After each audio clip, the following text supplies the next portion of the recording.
자, 이걸 또 갈아엎으려면 이 상당한 분이 필요합니다.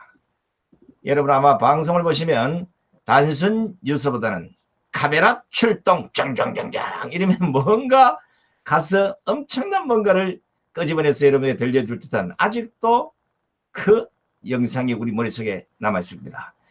자, 이번엔 방송 시민의 시민이시고 지금 프리덤 뉴스에서 멋진 논평을 하고 계시는 우리 이상로 의원님의 연설을 큰 박수로 청해 듣겠습니다. 네, 안녕하십니까. 이상로입니다. 저는 오늘 박근혜의 저주가 시작됐다라는 제목으로 짤막하게 말씀을 드리겠습니다. 이번 4월 7일 서울과 부산 재보궐선거 국민의힘 당내 경선에서 나경원과 이현주가 고배를 마셨습니다.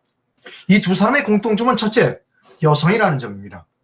따라서 당내 경선에서 여성 가산점을 받았음에도 불구하고 상대 후보에게 패배했습니다. 두 번째 공통점은 이 두 여성은 박근혜 대통령 탄핵에 앞장섰다는 겁니다.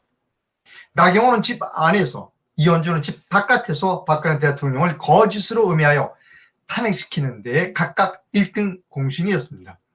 세 번째 공통점은 박근혜 대통령의 탄핵에 대하여 지난 4년이 지난 지금도 이 두 여성은 사과하고 있지 않다는 겁니다. 마지막 공통점은 이 두 여성의 투정력이 매우 강하다는 겁니다. 지금부터 나경원과 이현주가 왜 이번 당내 경선에서 실패했는지를 수학적으로 설명드립니다. 1차 국민 경선은 당원 20%, 일반 시민 80%의 비율이었습니다. 그러나 2차 본선은 일반 시민 100%의 국민 경선 방식으로 진행됐습니다. 즉, 저쪽 편 사람들이 이쪽 편 사람들을 평가하는 역선택의 가능성을 고려하지 않는 방식입니다. 저는 일부러 국민의힘 지도부가 저쪽 사람들이 이쪽 사람들을 역선택하도록 의도했다고 생각합니다. 자, 저쪽 편 사람들이 나경원과 이현주를 선택하지 않았을 것이라는 것은 분명한 사실입니다.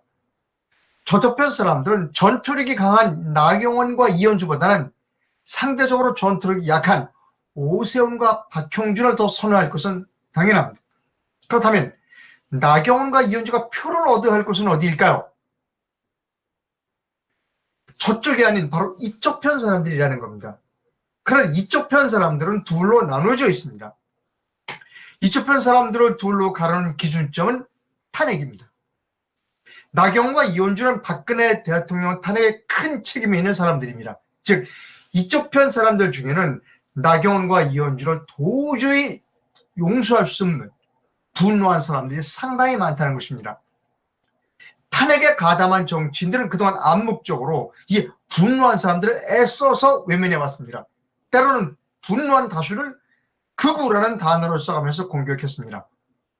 나경원과 이현주는 이번 당내 경선에서 이 분노한 다수를 투명인간 취급했습니다. 이쪽 편 사람들 중 분노한 다수도 역시 나경원과 이현주를 선택하지 않은 것은 당연한 일입니다. 나경원과 이현주는 자신의 투쟁력만을 무기로 내세웠습니다. 이쪽의 분노한 다수는 이 두 여인이 자신이 투쟁력을 죄 없는 같은 여성을 향해 포악스럽게 행세했다는 점에 합당한 대가를 지불받도록 해야 한다고 기회만 엿보고 있던 사람들입니다. 나경원과 이현주는 분노한 이쪽 편 사람들의 마음을 돌려놓을 수 있는 전략적 선택을 회피했습니다. 즉, 나경원과 이현주는 간단한 수학 계산에 실패한 것입니다. 나경원과 이현주는 이런 행위가 자신이 자존심을 깎아먹는 일이라고 생각했을 겁니다. 그러나 분노한 다수는 이 둘은 뻔뻔하고 양심이 없고 악에 타협한 사악한 인간으로 보고 있습니다. 저는 이것을 박근혜의 저주라고 부르고 싶습니다. 박근혜 탄핵 4년 만에 박근혜의 저주는 시작됐습니다. 만약 문재인이 4년 동안 국정을 잘 운영했다면 박근혜의 저주는 시작되지 않았을 겁니다. 그러나 문재인 4년을 겪어본 국민들은 박근혜를 탄핵한 원흉들에게 저주의 칼날을 들이대는 것입니다. 박근혜의 저주는 내년 대선에서 본격적으로 다시 시작될 것으로 예상됩니다. 그 대선은 아마도 홍준표일 가능성이 큽니다. 대선 앞둔 지난 27년 3월 29일 자유한국당 유력 대선 주자인 홍준표 경상남도지사는 서울프레스센터에서 열린 한국신문방송편집인협회 초청 세미나에서 박근혜 전 대통령에 대해 춘향인 줄 알고 뽑았더니 향단이었다. 탄핵을 당해도 싸다. 또 홍 지사는 우파 대표를 뽑아서 대통령을 만들어 놓으니까 허접한 여자 최순실 씨하고 국정을 운영했다. 그래서 국민이 분노하는 것이다. 박근혜 정부를 옹호할 생각은 추호도 없다. 나는 박근혜 정부를 4년간 철저하게 당했다. 속된 말로 하면 이가 갈릴 정도다 라고 말했습니다. 그러나 홍 지사는 잘못된 재판이지만 재심할 길도 없고 정치 재판이다. 승복할 방법이 없다. 현 민주주의 제도 하에선 그걸 받아들여야 한다. 라고 말했습니다. 그리고 그는 당대표가 되자 박근혜를 출당시켰습니다. 최근 윤석열 전 검찰총장이 대선 주자로 떠오르고 있습니다. 4년 전 박근혜를 탄핵할 때 그 근거를 제공한 사람이 윤석열입니다. 그가 내년 대선에서 박근혜의 저주를 피할 수 있을지 의문입니다. 홍준표를 비롯한 야권의 대선 주자들이 박근혜의 저주를 피하려면 사과해야 합니다. 먼저 박근혜 전 대통령에게 사과하고 다음으로는 국민에게 진심으로 사과해야 합니다. 현명한 자는 타인의 일로부터 교훈을 얻습니다. 나경원과 이현주로부터 교훈을 얻지 못한 사람은 박근혜의 저주를 피해갈 수 없으리라는 것이 제 생각입니다.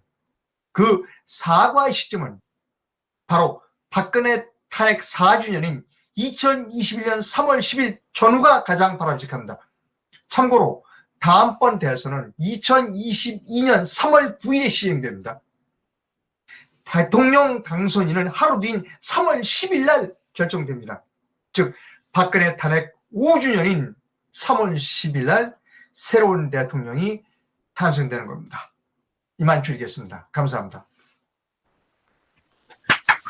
네, 수고하셨습니다. 아유, 우리 이상우 의원님, 박근혜 대통령에 대한 그 지금 현재 국민의힘 그리고 윤석열이 이들이 저지른 그 만행은 우리가 죽을 때까지 아마 잊지 못할 겁니다. 특히 연약한 여성 대통령을 4년간이나 감옥에 잡아두고 저그들은 출세를 하겠다고 나왔다면 아마 김성진 교수님이 천벌을 내릴 거라고 저는 확신하고 있습니다. 도저히 이런 불법 부당한 이런 일들이 대한민국에서 용납이 되고 그들이 출세하는 꼬라지, 제가 보기에는 김영철 장군님이 도저히 믿지 못해서 폭격기로 갖다가 쏟아 부을 가능성도 있습니다. 제발 한번 부어줬으면 좋겠어요. 자, 대단히 고맙습니다. 우리 이상로 의원님께도 다시 한번 큰 박수를 보내주시기 바랍니다. 애국교양도서 다음 두 권은 100만 부셀러가 되어야만 나라를 구합니다. 지만원 박사의 무등산의 진달래 475송이, 변희대 대표의 태블릿 사용 설명서입니다. 천재 수학 박사 지만원 박사는 말합니다. 독서하는 국민과 TV 보는 국민으로 나눠져 있고 독서 없이 TV만 보는 국민이 만화 망국으로 가고 있답니다. 변희재의 태블릿 사용 설명서는 변희재가 아니면 못 쓰는 책입니다.